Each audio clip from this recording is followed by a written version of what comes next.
Chadema ya hoja ilipopelekwa Lissu. Chama cha Demokrasia na Maendeleo Chadema kimelitaka jeshi la magereza, mamlaka husika na vyombo vya dola kutoa taarifa wazi za haraka kwa umma kuhusu mahali alipopelekwa Tundu Lissu, akisema wamepewa taarifa kuwa gerezani hayupo. Taarifa iliyotolewa leo Aprili 18 mwaka huu 2025 na mkurugenzi wa mawasiliano na uenezi wa Chadema Brenda Rupia imesema leo Ijumaa Aprili 18, 2025, naibu katibu mkuu Zanzibar wakili Ibrahim Juma, mawakili, familia na wanachama kwa nyakati tofauti wamefika katika gereza la Keko ambapo mwenyekiti wa Chadema Mheshimiwa Tundu Lissu anashikiliwa. Hata hivyo, juhudi zao za kumuona Lissu hazikufanikiwa baada ya kuelezwa kuwa hayupo katika gereza hilo. Cha kusikitisha, hawakupewa maelezo yoyote rasmi juu ya alipopelekwa. Taarifa hiyo ilikuwa inasema hivyo, huku ikiendelea kwa kusema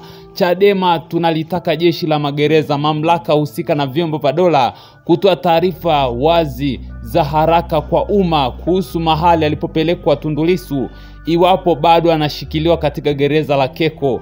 Ni haki ya familia, viongozi na wanachama kumuona, ni haki ya msingi ya kibinadamu na kikatiba. Taarifa hiyo ilimaliza kwa kuandika hivyo, yeye ikihoji taarifa hiyo ikihoji zaidi ni wapi alipopelekwa Tundu Lissu ambapo anashikiliwa na gereza hilo au anashikiliwa hapo. Je, una mtazamo gani katika hili? Acha comment yako na subscribe kwa taarifa nyingi zaidi. Mimi niseme kama watu wengi wanataka Mboya kamwone Tundu Lissu, Mboya sio kushauriwa na watu kwamba kamwone Tundu Lissu.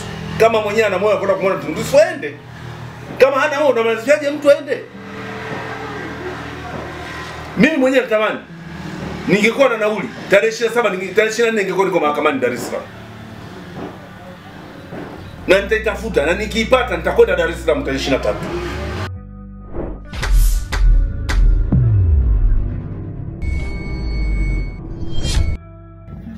Kwa majina ninaitwa Augustine Mwaimu Hiza, ni katibu mwenezi wa Chadema jimbo la Babati mjini, pia ni mwenyekiti wa Bazecha wilaya ya Babati.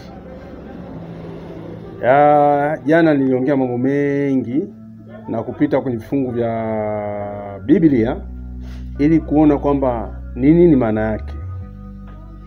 Kiukweli ni kwamba tumefika mahali ambapo tunashindwa kumheshimu hata Mungu. Mungu tumheshimu. Uhai wa mwanadamu uko mikononi mwa Mungu. Maisha ya mwanadamu yako mikononi mwa Mungu, hayako mikononi mwa mtu. Leo tumefika katika hatua hiyo.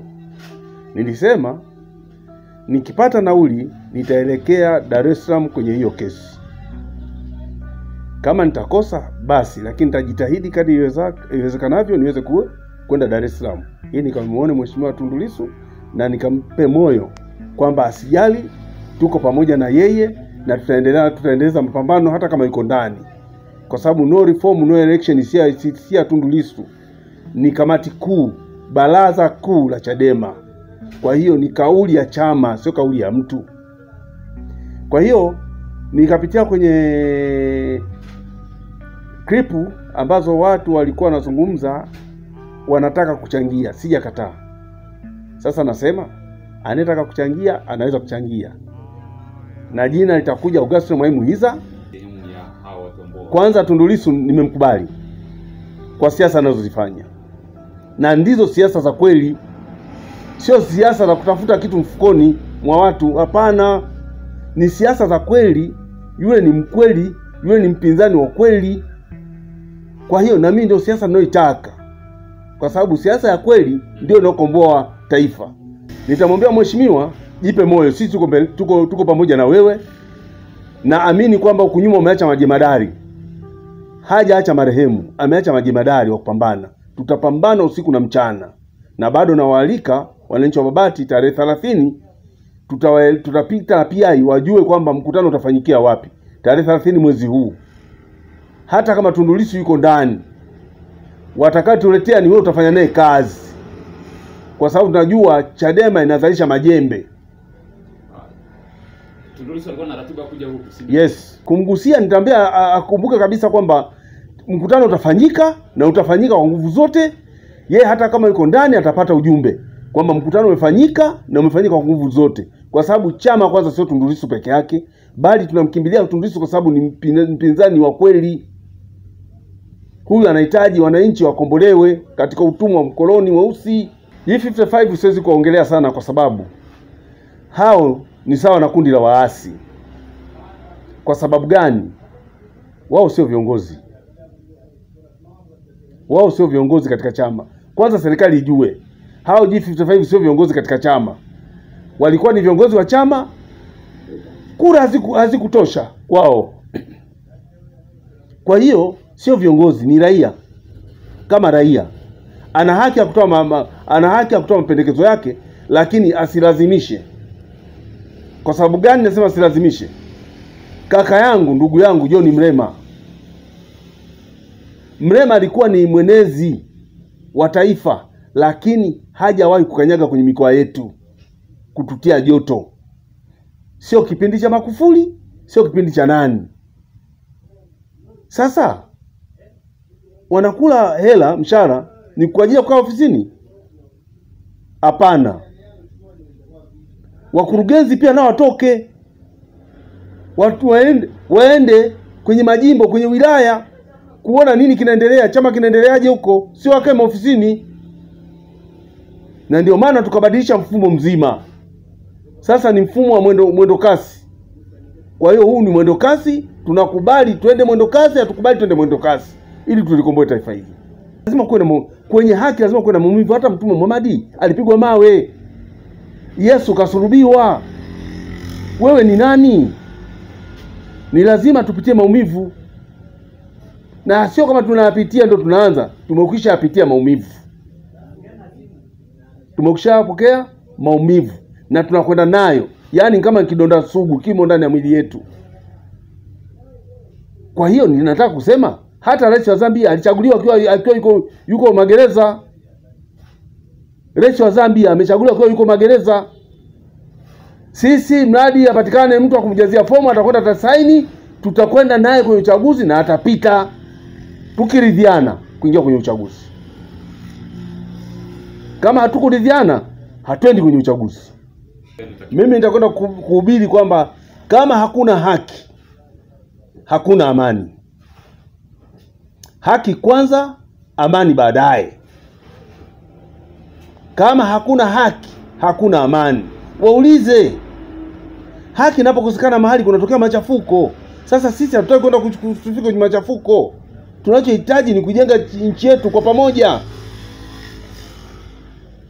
Kwa sababu hata CCM wana haki ya kukemea maovu yanofanyika.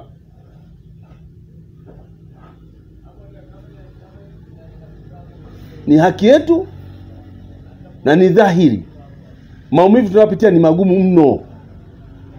Wakina Soka amepotea mpaka leo haijulikani. Ben Sanane kapotea mpaka leo haijulikani. Mzee wa watu Ali Mohamed Ubaa Kibao amekwenda, ameuawa, amepigiwa, ameongea mpaka tindikali, haijulikani. Halafu naambiwa hao hicho ni kikundi tu, inawezekana ni kikundi. Haiwezekani. Jamani, ndani ya serikali ya Jamhuri ya Muungano wa Tanzania kuna vitengo vingi. Vichunguze mauaji haya, ni nani anayefanya. Wasifiche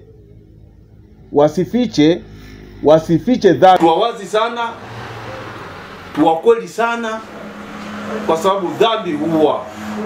Na maandiko matakatifu yanatuambia usimwogope anayeua mwili, ogopa anayeua roho. Usimwogope anayeua mwili, ogopa anayeua nini? Roho. Vifo viko vya aina mbili. Kuna kifo cha kimwili na kifo cha kiroho. Cha kimwili lazima tupitie, lakini hiki cha kiroho ni matakwa yako binafsi, kwenda jehanamu au kwenda peponi. Watu wanamwambia Mbowe kama mwenyewe hana moyo wa kwenda, hata akimwambia hata kwenda.